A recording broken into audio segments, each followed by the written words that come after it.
émission, c'est la TIF émission, c'est la TIF émission. Oui, c'est bon, ça y est, pareil, vas-y, on y va. Ça, c'est à moi? Non, c'est à nous deux?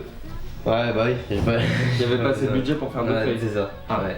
Yo la TIF family, on espère que vous allez bien. On se retrouve aujourd'hui pour une nouvelle vidéo. Comme vous voyez, on n'est pas sur un terrain de foot, mais on est sur un plateau télé. Oui, plateau télé, c'est un plateau télé petit budget. En fait, on est dans mon salon. Ouais, voilà. Ouais. C'est bientôt la Coupe du Monde. Dans un mois exactement. Et pour ça, OneFootball a mis en place le guide de la Coupe du Monde.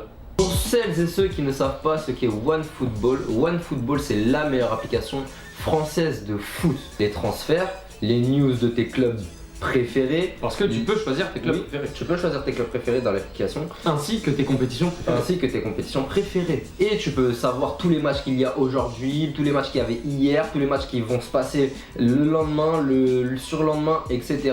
etc. Tu peux télécharger l'application sur l'App Store. Oui. Ouais. C'est totalement gratuit. Voilà. Donc pour tous les amoureux du foot, c'est l'application qu'il vous faut. Nous avons donc rejoint ce projet avec 8 autres youtubeurs. Nous allons vous présenter les équipes participantes à ce mondial. Donc chaque youtubeur va faire une poule et nous on a la poule de la France, le groupe C. Et pour commencer du coup cette TIF émission, exactement, on va vous présenter le Pérou. Et la question qui se pose, mais vraiment en ce moment c'est la question qui se pose mais partout. Et moi, là c'est la question vraiment que je me pose le plus en ce moment. Moi aussi, je te jure moi aussi. Ah ouais, c'est la même question quoi. Ouais, vas-y. Est-ce qu'on va manger des Non, pas ça. Est-ce que le Pérou peut remporter la Coupe du Monde? L'Algérie n'est pas en Coupe du Monde, l'Italie n'est pas en Coupe du Monde, les Pays-Bas ne sont pas en Coupe du Monde. La surprise, pourquoi pas? L'outsider. Et on va répondre à cette question maintenant. Attends, je vais boire vite fait. Ouais, vas-y.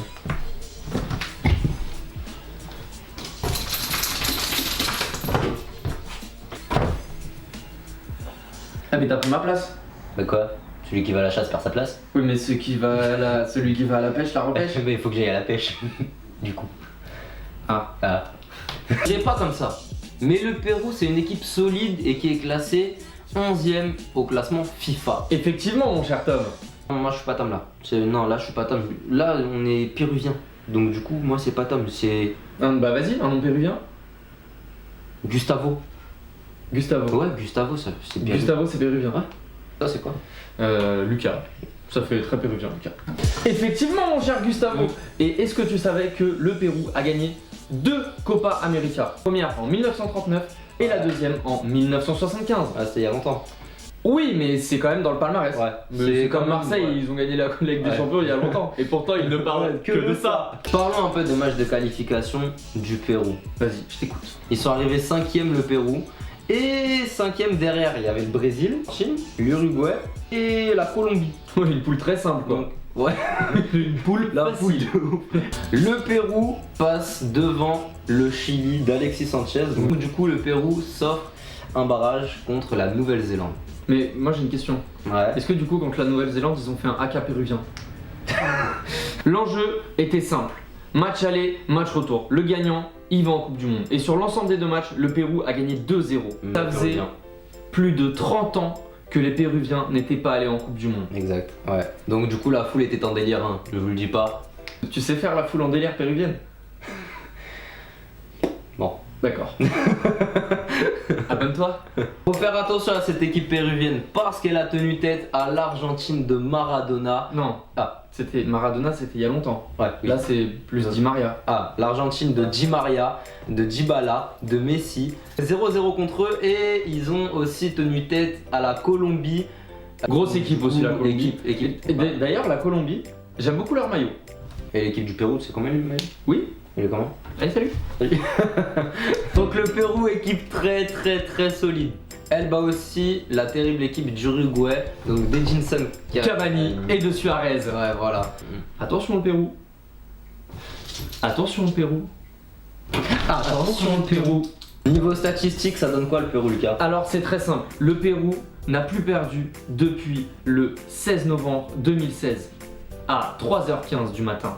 Le Pérou enchaîne 12 matchs consécutifs sans défaite. 4 matchs nuls, 8 victoires. Quand je te disais tout à l'heure que c'était solide. Des 4 derniers matchs, le Pérou a marqué 8 fois et a concédé qu'un but. Bonne attaque, très bonne défense. Sur ces 2 derniers matchs, le Pérou a battu l'Islande 3-1. Si je fais un clapping.